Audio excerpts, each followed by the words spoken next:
So as I already mentioned at the beginning of this, I'm going to be speaking about something that's a little bit different to kind of what you normally see in SEO. And I'm going to be talking about cognitive biases and how to use that kind of knowledge and some of these psychology theories to improve our SEO knowledge, how we understand people. Because the better that we understand people, the better we can do SEO. So hopefully I'm going to prove to you or show you how it's done. So a little bit about me. My name's Sarah. I'm the digital marketing director and I work for a company called Dragon Metrics. Surprisingly, my talk's not about SEO technology or anything related to Dragon Metrics. But yeah, let's get started. So I thought I would give you a little bit of an introduction to who I am.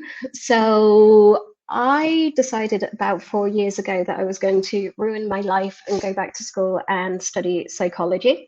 I've been in SEO for about 12 years, and at that point I kind of had a bit of a crisis and was like, nope, I'm going to leave it. I'm going to become a clinical psychologist.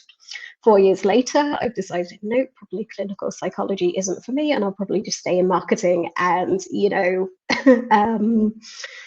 mix SEO and psychology. But anyway, here I am with some psychology talks on SEO.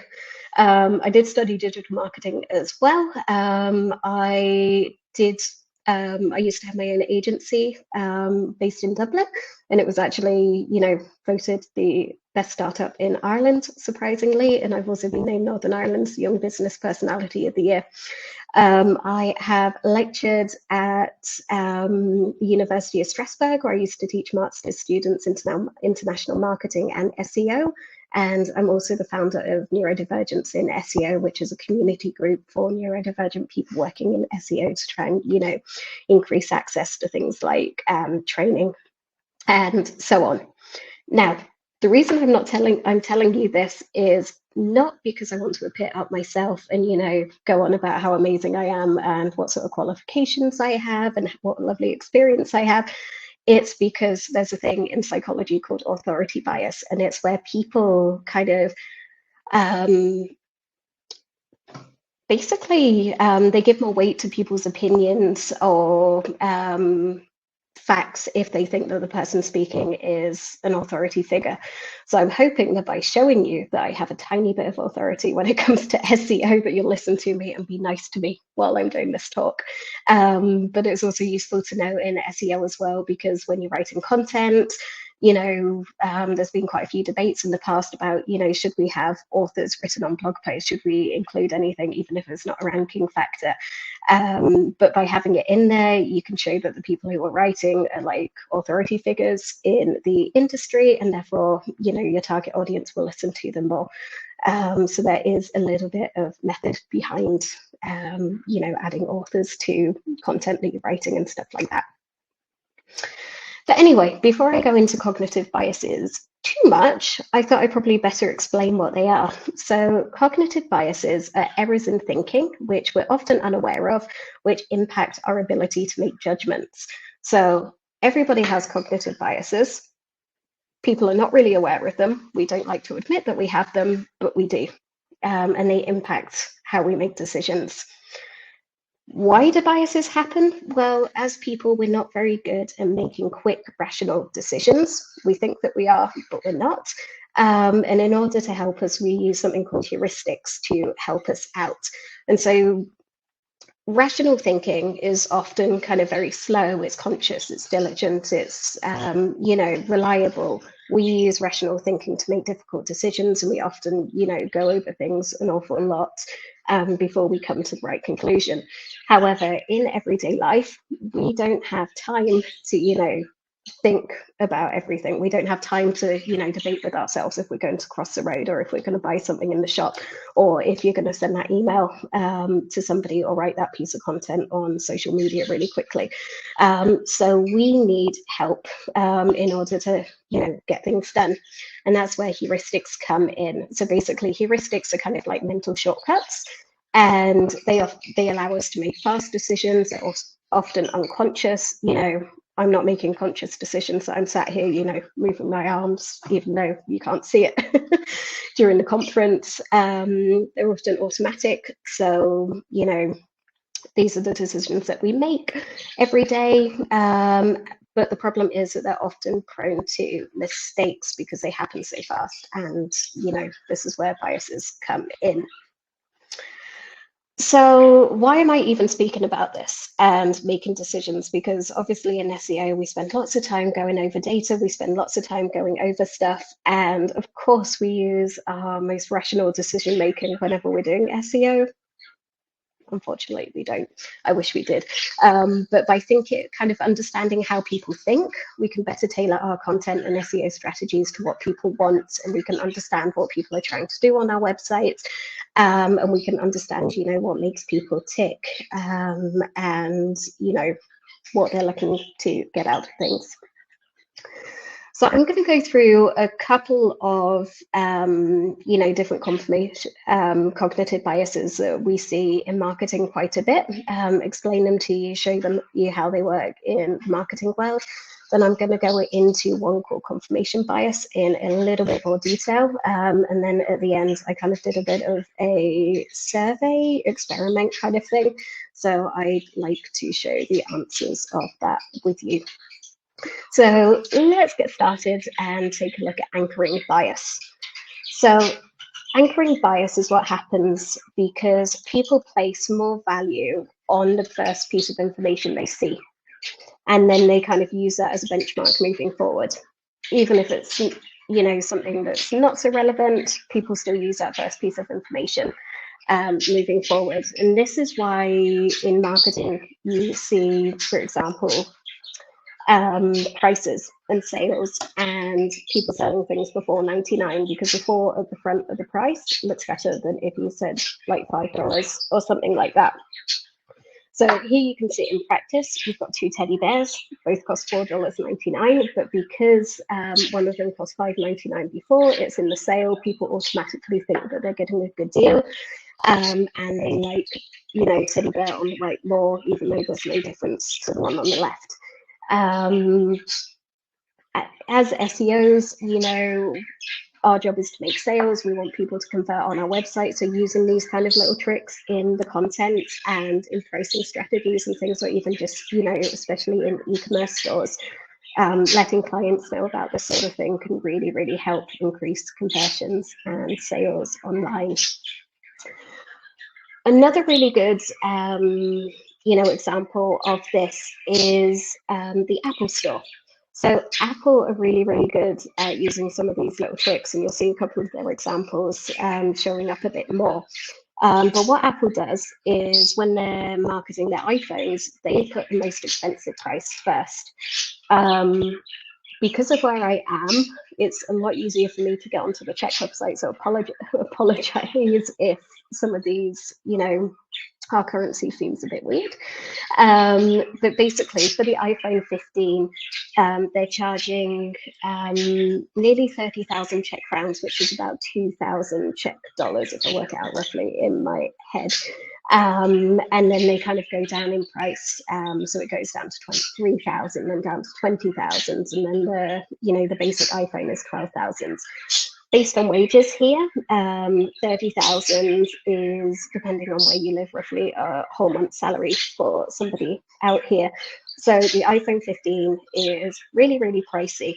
But when you put it into perspective and then you see the price of the iPhone, the one at the bottom for 12,000, you're like, oh my gosh, that is a really, really good deal. Because instead of paying 30,000, I'm just paying 13,000. When actually, spending 13,000 Czech crowns on a phone, which is about $500, $600, is still really, really expensive. So they kind of do these things just to, play with your mind a bit, and you can do this on websites. So whenever you're rewriting, writing copy for pricing pages or doing things like that, you can put the prices of the most expensive thing first. This works really well for SaaS brands as well, and lots of SaaS brands do it with their monthly pricing. So have the most expensive one first, then have the cheaper ones on the right, and basically lead people to the one that you want to sell. but make it look cheaper. So moving on to the next cognitive bias that we're going to look at, it's called mere exposure effect. And basically how mere exposure effect works is that people tend to like and believe things that they're familiar with. So you can see in this little diagram that you've got, for example, familiar things, you've got unfamiliar things, and you've got things I like. People don't like kind of what's unknown to them. So this plays like an even bigger role in society than just marketing, because this is why, for example, people, I would say people kind of have certain rhetorics, for example, anti-immigrant rhetorics, because they're not used to different nationalities, so therefore they're unfamiliar with them, therefore they decide that they don't like them because they're different. So it's a really big problem that we have, and in marketing as well. Again, this causes a big problem because people literally will choose a brand that they're familiar with just and decide that they like them. So this is where kind of advertising is really important, and getting your brand name out there and brand awareness, and basically getting people to know your brand is really important, because people will like you if they know you. This cognitive bias also has a massive impact with, or has a massive relationship with impulse buying. So that's why when you're at the shops and you're going to the checkout and you see all of the bars of chocolate, or you see basically cheap stuff for €1 or something like that that you possibly wouldn't buy and didn't intend to buy, but you buy it because you see it and then you decide that you need it. So this can also work online as well. And a really good example of companies doing this is Sephora. So whenever I go and choose, for example, my foundation and my makeup that I want to buy, it will automatically show me products that are related to what I've bought, which I haven't bought yet. And it always reminds me, oh, I haven't bought concealer, or oh, I haven't bought my, powder or my lipstick. So you end up buying the stuff because you see it, you decide that you need it.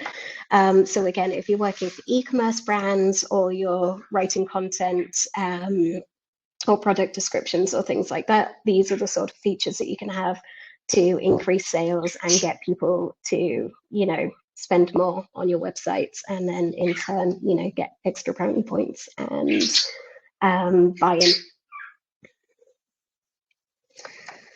So moving on is the framing effect. So the framing effect is that people react differently to things depending on how they're presented. So there's so many different ways that the framing effect comes into play when it comes to marketing. But you can see an example here on the left, that you can see that, for example, these two yogurts or ice creams or whatever you want to think they are exactly the same. One says 20% fat, one says 80% fat free. The one that says 80% fat free is more popular because it's got a more positive, it's got more positive wording. People don't want to focus on the fat because it will scare them. People want to focus on the health benefits and everything. So if you have a choice of kind of being more technical with your wording, or find a creative way to do it, you can also put in there that it's 80% fat free. Sarah, excuse me, just a Yes. second. Many people are listening, maybe birds, so they tell us if we can fix that. I don't really know what to do. I have the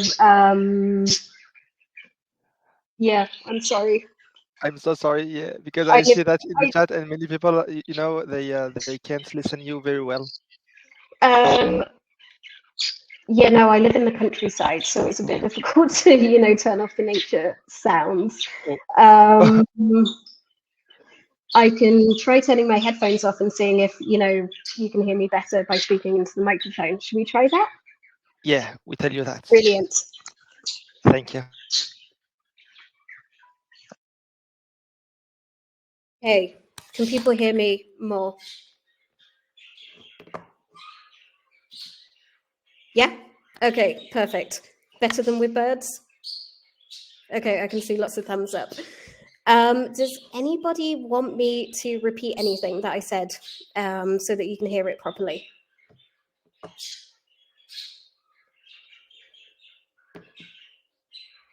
Okay, so if people can, brilliant. So if people can heard everything, I'll continue. So we were talking about, the framing effect and people reacting differently to things depending on how they're presented. So there's loads of different ways that this impacts marketing. So another good example, you can tell that I've stuck with Apple on this, is kind of their original ads for the iPods. So you can see that they had iPod, and instead of kind of putting like 2 gig memory in your pocket or something like that, focusing on the actual product and what it has, they were really creative and put in there, 1,000 songs in your pocket. So it kind of allowed people to imagine what they were getting, rather than being like, oh, I don't really know what 2 gig is and what this is going to mean for me. So it worked out as being kind of one of those pieces of copywriting that we still talk about now, even though iPods, I remember them when I was an early teenager, so quite a long time ago. But yeah, when it comes to writing copy, this is really important for SEO as well. If you want people to convert, if you want people to do things, always mention how your product or service can make somebody's life better.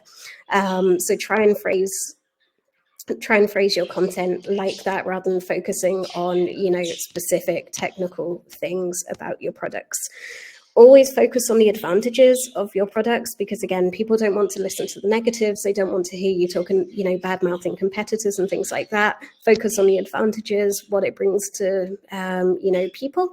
And most importantly, invest in good design and invest in good website design, because people, even if you have the best product or service in the world, if you have an ugly website, people are going to get a really, really bad first impression of your business. And I'm an international SEO consultant, and this was really true when it came to things like translation. So whenever I worked with websites from, some really big brands, and they, had really, really bad translations because they were really literal, people would actually leave because it doesn't make a good first impression. It doesn't show that, people are cared about. So do think about that when you're SEOing, and especially using international SEO and things like that. Next bias that we're going to take a look at is availability bias. So availability bias is when people tend to make decisions based on information that they have ready available. So people don't like searching for information. People are quite lazy when it comes down to doing research and things like that. So you'll see here in the diagram, you've kind of got a circle that represents all information. You have a little bubble within that shows kind of what you use to make a decision. People don't take into account all of the information. What they tend to focus on is kind of the most recent thing that they've heard about, the most frequent stuff that they hear about. Normally it's extreme opinions, and also very negative as well. So this is why it's really, really important that if, for example, you do get some bad press, you nip it in the bud straight away. Because if people start talking about your brand and saying, nasty things, and then that spreads like wildfire, especially on social media, and how things work nowadays, people will remember kind of the most recent thing that they heard about you, the most negative thing that they heard about you and your brand. And they won't kind of sit down and make a rational decision weighing up the pros and cons, because people just, make decisions very quickly. This is how it impacts marketing. So people often go for the brands that they know, ignoring the benefits of the less known brand. This is something that I have to deal with every day in my job, because when it comes to SEO tools, for example, everybody's heard of SEMrush, everybody's heard of Ahrefs, but not very many people have heard of Dragonmetrics. So, most people tend to go for SEMrush or Ahrefs because they know the brand. Even if they're not 100% happy with it, they go for that brand because they know it. Whereas, Dragonmetrics has some great features. I mean, all of the 3 SEO tools are great, but because we're the less well-known ones, we're at a bit of a disadvantage. So marketers, this is where it's really, really important that, get people to know your brand. always make sure that you're making a good impression so that you don't get talked about for the wrong reasons, and also, get your name out there, and things like that. And finally, the kind of most important, cognitive bias that I want to take a look at is confirmation bias, because it's quite scary how it actually impacts kind of the world of search and how people make decisions. So before I get further into it, confirmation bias is the human tendency to search for, interpret, and remember information which confirms our existing beliefs. So we can see again in the diagram on the side that you've got our beliefs, you've got facts and evidence, and the evidence that we believe basically has to overlap with our beliefs. Even if our beliefs are wrong, even if the evidence proves otherwise, we as humans are prone to ignore that, and we just go for kind of what we believe. So I've seen loads of posts recently about, the truth behind search intent, but I have a bit of a bombshell to drop.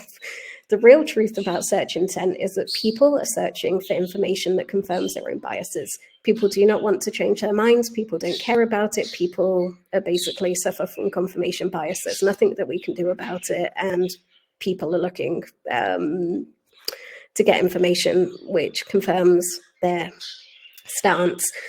And this impacts kind of how people search, especially on websites. There's been loads of different studies done into this, and all of them come out and say, online searches are prone to confirmation bias. So how people search, people start off with a search engine. They decide what they want to search for. Then when they make the search, they have to go and select the information that they want to look at. So they go through the SERPs, they take a look at the titles, they take a look at the meta descriptions, decide which one kind of suits it, interests them. Then they go and explore the websites. Then they will kind of evaluate the information that they're looking at, and then they'll make a decision. Do they buy your product, or do they share it? On social media or whatever they want to do with it. So how content is distributed kind of comes into this a little bit. So I thought I'd touch on it just to make everything make a little bit more sense. So when it comes to content distribution, we need to think about not just SEO, because it's part of the bigger picture. So for example, you have your owned media, which is kind of like your website, which we're SEOing, the blog, which we're SEOing, online content, which we hopefully SEO, and then social media. You have your paid media. And again, PPC links into SEO. You guys are all professionals. I don't need to kind of explain that in more detail. You've got your, different types of ads. You've got paid content promotion, which maybe you're promoting your SEO content. You've got social ads and stuff like that. These are all stuff that kind of you influence. You've got earned media, which are things like mentions, shares, reposts, reviews. And you can see that SEO kind of sits in between the earned media, and also paid media as well. And then, for example, you get more exposure for SEO and paid content, for example, from going through all of this. But why does it matter? Because again, as I mentioned, the truth about search intent. So when people choose a search engine and decide what keywords they're going to search for, this is where it's study time. So you can see that the information selection relates to personal values and personal goals. So this is where confirmation bias is kicking in. Once they put in their search terms, they will go and explore the website, see which ones they want to look at. But searchers explore irrelevant sites, and they actually look for information that confirms their belief. They don't look for the one that's kind of most topical on the topic. They don't look for the one that, has the best title, has the best meta description. They basically want information to confirm what they're doing. Then when it comes to evaluating the information and deciding to share it, they're not really, motivated to critically verify online to make sure any of the information is correct. They rely on subjective characteristics, and basically if it confirms their existing beliefs, and if it makes them feel good, and if it makes them feel like, oh yeah, I know what I'm doing, and my thoughts are right. So when it comes to search intent, there really isn't any apart from people looking to confirm what they want to do. And you can see this in the SERPs because, again, there's been lots of studies done on online searches and confirmation bias. And when I was writing this talk, I thought it would be interesting to, redo some of these, experiments and see if there's any difference. So based on a study that I read, what I did was I took 2 keywords and phrase them slightly differently. So the first one you can see is a link between coffee and hypertension. And you can see that, for example, the featured snippet here has given us the information that caffeine may cause a short but dramatic increase in your blood pressure, even if you don't have high blood pressure. It's unclear what causes a spike in blood pressure. So it kind of confirms what you're saying. It confirms that, it doesn't specifically say there's a link between coffee and hypertension, but by reading it, you kind of get the feeling that there is a link between coffee and hypertension. So again, Google is answering your search intent by giving you the information that you want. So I did another search and put in no link between coffee and hypertension. So here you have a different featured snippet, and it says, as a result, caffeine doesn't have long-term effect on your blood pressure. So it shows that there's no link between coffee and hypertension. But if you've been looking at this carefully, you'll notice, can you see? These are exactly the same article, exactly the same, piece of information, but Google has switched up the featured snippet because of giving you, meeting the user's intent or something. So it seems quite innocent. It seems quite, okay, that's fine, whatever, they're answering the query. But this is where things can get dangerous, because this is where things like misinformation and everything can start. So I did another one, and I started, looking for slightly more serious things. So I did a search on children not getting seriously ill with COVID. So this is one that basically is quite close to my heart, because during the COVID outbreak, my daughter ended up in intensive care when she was 8, because COVID spread to her heart. And I was so sick of getting told, oh, children don't get COVID or anything like that. So I typed in children not getting seriously ill with COVID. So here's a featured snippet. As a rule, infants and young children rarely develop severe or enduring cases of COVID-19, and those who do almost invariably suffer from some other serious medical problem. My daughter didn't. She was absolutely healthy, no other medical problems. But you can see the featured snippet that Google is giving you is confirming this belief that children do not get COVID, children do not get seriously ill with COVID.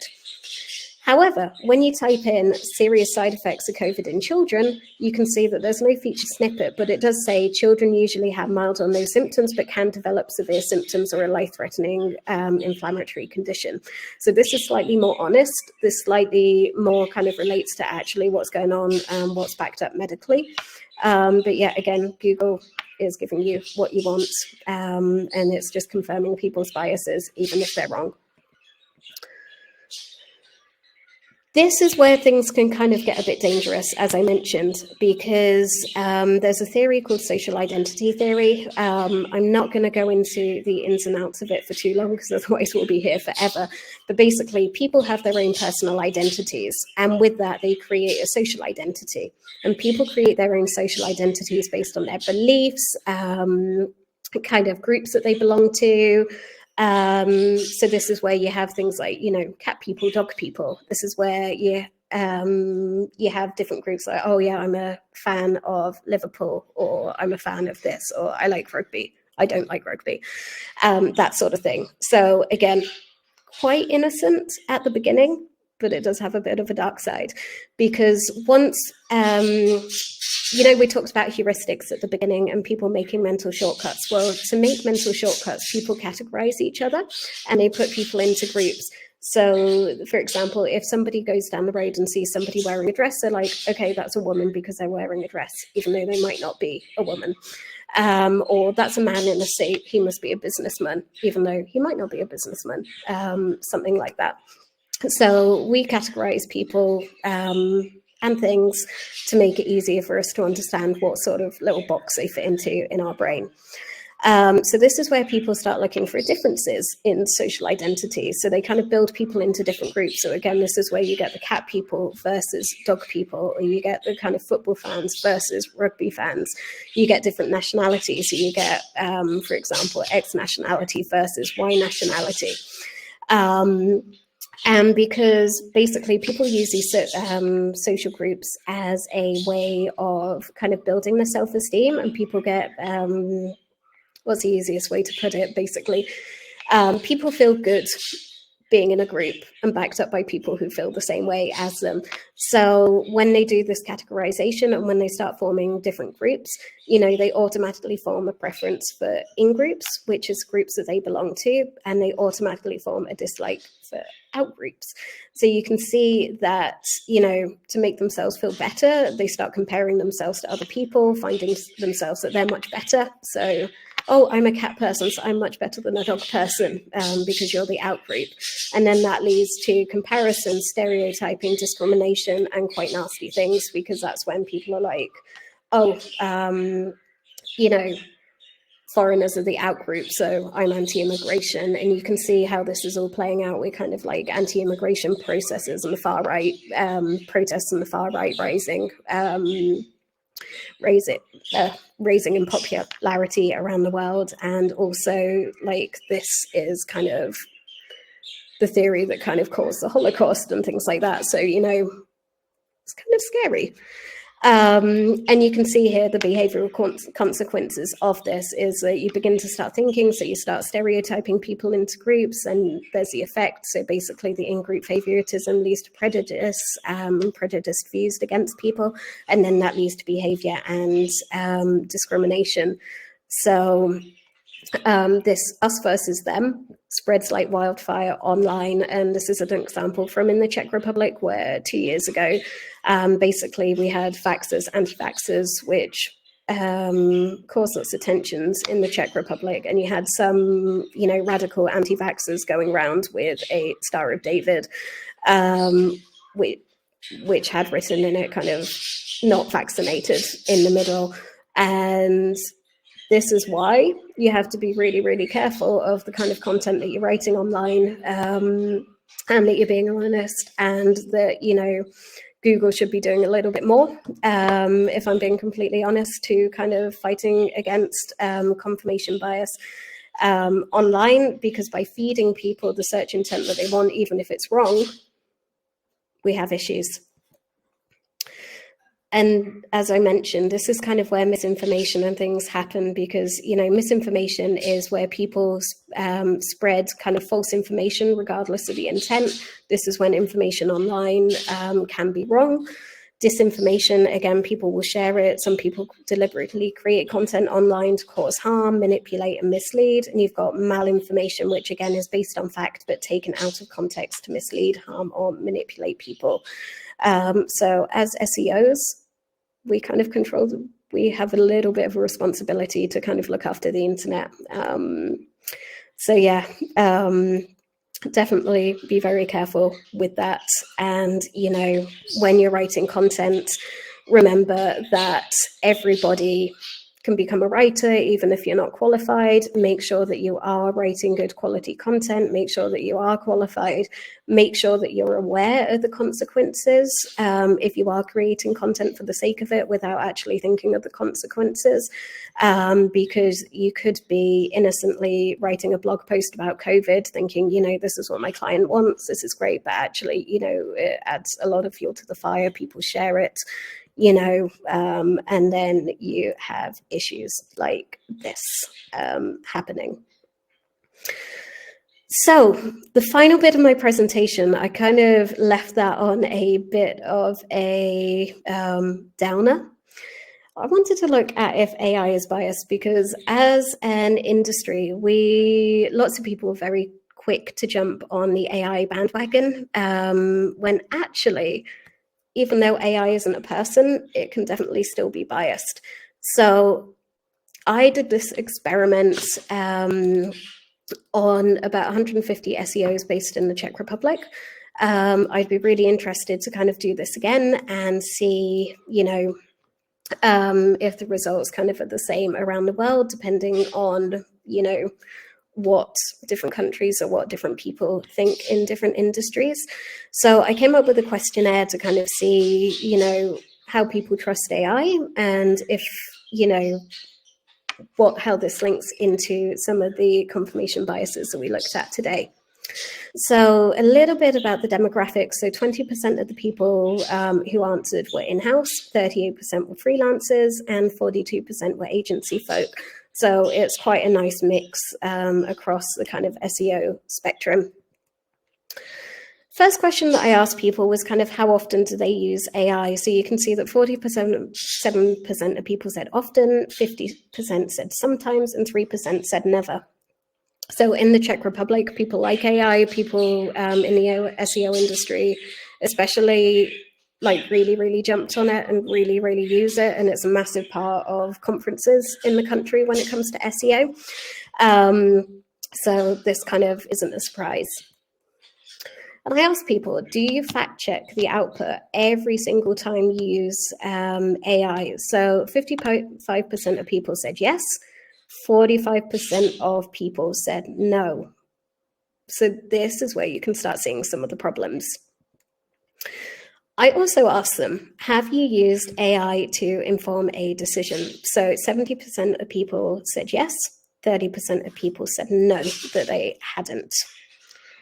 So this all plays into availability bias, because people make decisions based on information that is readily available to them, but don't check if it's correct or useful. So you can see this here in the results that, 70% of people have used AI to inform a decision. Not everybody checks that, the content is true or, non-biased or it's actually correct. And as we know, the information quite a lot of the time isn't correct. So again, we're prone to availability bias because we think that because this information comes quickly, we don't need to check it. And that's where,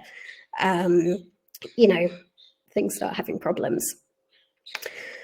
So moving on, I asked, true or false, as AI has been trained on millions of data points, it's fully representative of the Czech Republic.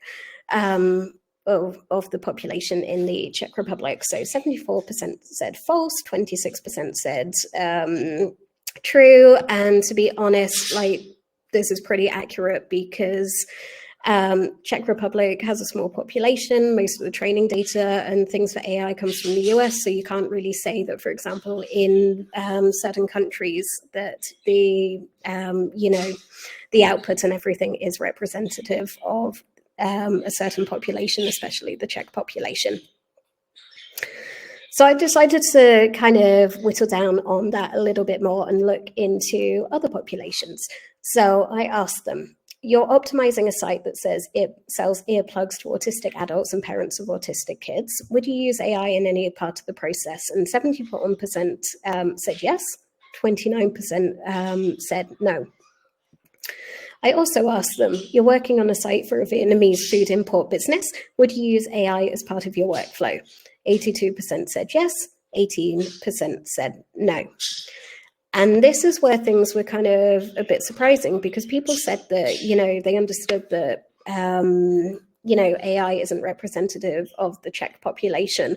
So how can AI be representative of the autistic population in the Czech Republic, which is much, much, much, much less? I don't have any details on kind of actual stats as to how many autistic people there are in the Czech Republic, but you can imagine not very many. And also, if it's not representative of the Czech population as a whole, how is it going to be representative of the Vietnamese community in the Czech Republic? It's not. So this is selection bias. So this is what happens when training data isn't representative of a population as a whole. And when you start using kind of AI in kind of some of your content writing processes or SEO processes without checking it, it could come up with wrong information, or it could come out with content that's quite offensive to these groups because it's not being trained on it and it's not used to kind of the ins and outs of particular groups.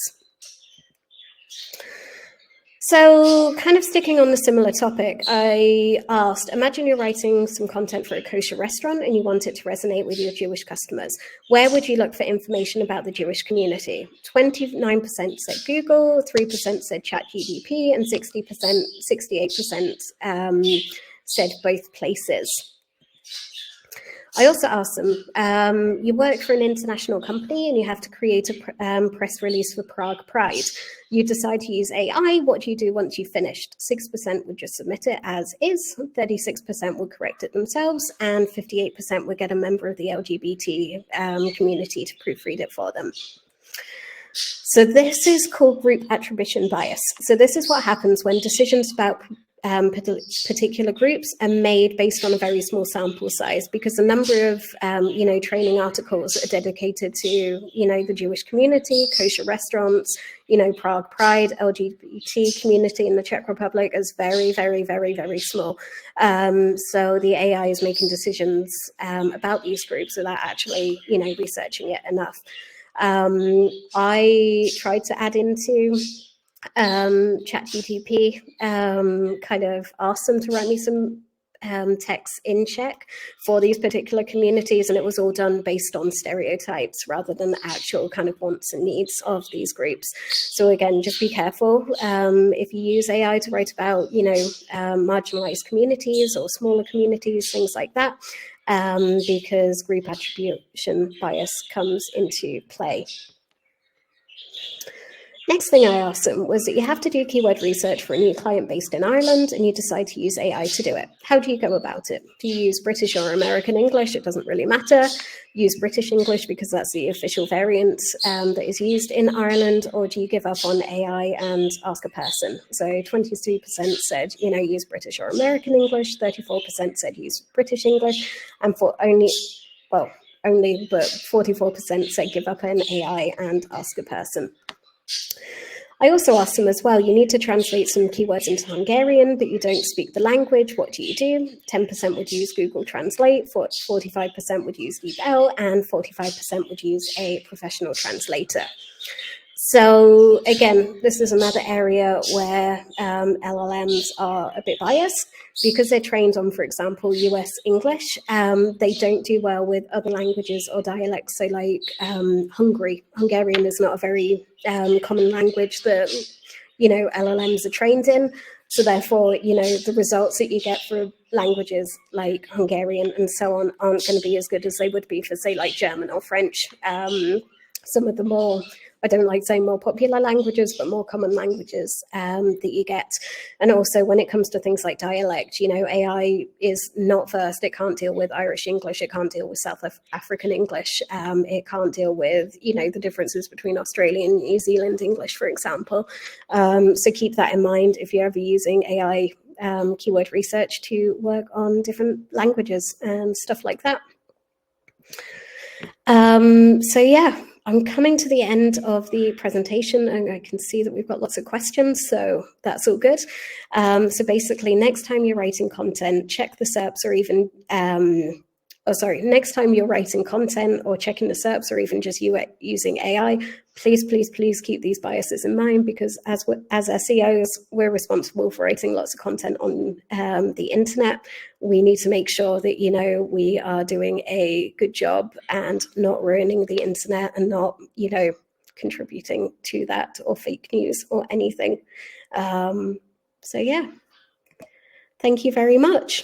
I'm going to answer the questions now, but if you have any questions, do feel free to connect with me on LinkedIn afterwards.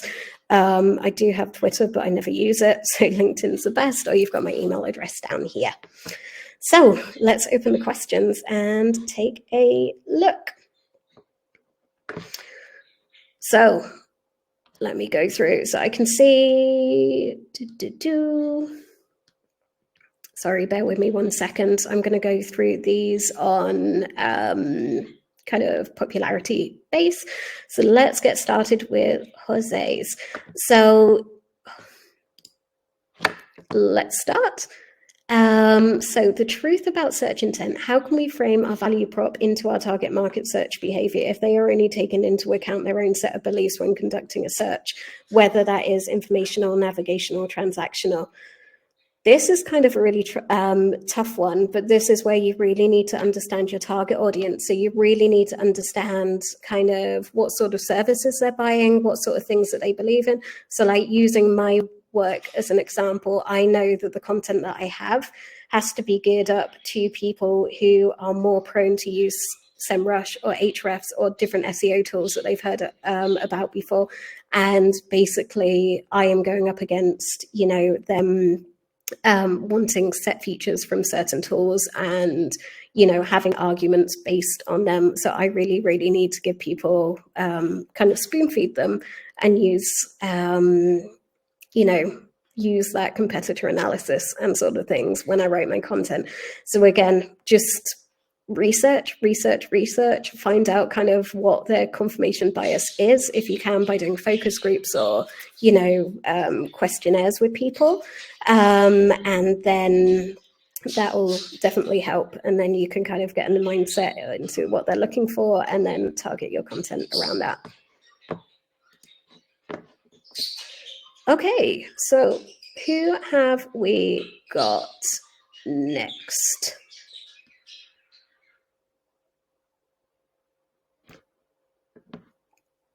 Okay, so Nayeli, so you asked, how do I best tackle cognitive bias when creating content within the B2B tech space?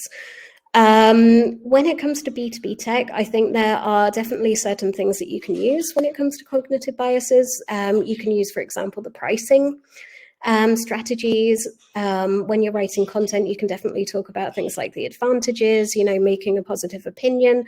This is where, again, you need to make sure that, for example, your website is up to date, that it's giving a positive first impression and all those kind of things. So again, do your research. As I'm also in the B2B tech space, something that helped me a lot was going through and looking at other kind of, maybe looking outside the SEO industry, but looking at different kind of some of the big brands and how they position themselves and what sort of things that they do. Because if you take a look at companies like Apple, they employ kind of psychologists to come up with all of these different content, and you can see it, you know, in their strategies and in their content that they're writing. So hopefully that helped. Let's take a look at what's next.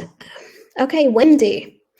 So do you think the bias in the SERP based on search inquiry you are seeing is because of Google's increased focus on shopping? I wouldn't really say so, because all of the informational content that I'm looking at, which is kind of all of the main confirmation bias, is mainly kind of, how can I phrase this? Basically, most of the bad things that happen from confirmation bias normally happen when people are looking for information and educating themselves on certain things. I'm going to be, you know, talking about this in more detail in my talk in Brighton SEO in 2 weeks. So if you connect with me, I'll share my slides afterwards and it will give you more insight into that. So I wouldn't blame it on Google's increased focus on shopping. I would just say that this is going to come across as a bit mean, but I do genuinely think that Google needs to, you know, start doing more to tackle confirmation bias in people's SERPs, and instead of, you know, giving people what they want to see, actually trying to make a positive impact by, you know, educating people. And there's been different ways that people have been doing this in different countries. So for example, you know, when it comes to news online and people writing online news articles, a news publisher in Norway actually tried to tackle confirmation bias by making people do a little test before they actually were allowed to comment on the article to make sure that they understood it, they read it fully, and they weren't taking things out of context just to confirm their beliefs. And also there's other things, for example, like improving media literacy and nudging techniques as well. So nudging people towards the answer that's kind of more truthful. So yeah, wouldn't really worry too much about the shopping, more of the actual kind of SERP issues that we talked about. Hey. Yeah, maybe we do have the time for one last question, Sarah, if you want to answer one last question. Otherwise, I will intro the next one. Yeah, let's go for it. So I can see, Kurt, you had a question. So do you think the following framing is okay? Mentioning possible negative effects that can happen if you don't buy A, B, or C, including somehow fear, therefore offering a solution. Like, you can scare people into buying things. I mean, that's, a proven psychological way of doing things. I would just say don't do it, because there's a bit of a mean move. You want people to buy because they feel happy and they want to have happy associations with your brand. Because if they have good positive feelings, people are going to come back. So instead of making people scared and fear pushing them into buying, definitely use some of the more possible framing effects and stuff like that. Wow. I don't know what the audience think about it, but I think that was an amazing session. It's not like something that we're used to, psychology and SEO.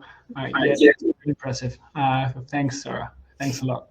Thank you so much. And as I said, feel free to connect with me. And if you have any questions, you can message me and I'll be happy to help. Okay, so go for it. Go talk to Sarah. I think we're going to have a little break, and then we're going to come back with Evan to talk about marketing data and how to use data to make the best decision possible. So guys, go grab a lunch, go grab a coffee, do whatever you want or you need, and see you in an hour. See you soon, guys. Bye. Bye. In 20 minutes. Oh, I'm sorry. There is, I was mistaken. It's in 10 minutes. It's not an hour. We don't have time to take lunch. Sorry about that. So yeah, at 2 p.m., I don't know what happens. At 2 p.m., let's go, can connect, but you can go grab a coffee. You have time for that. See you soon, guys. And again, thanks, Sarah.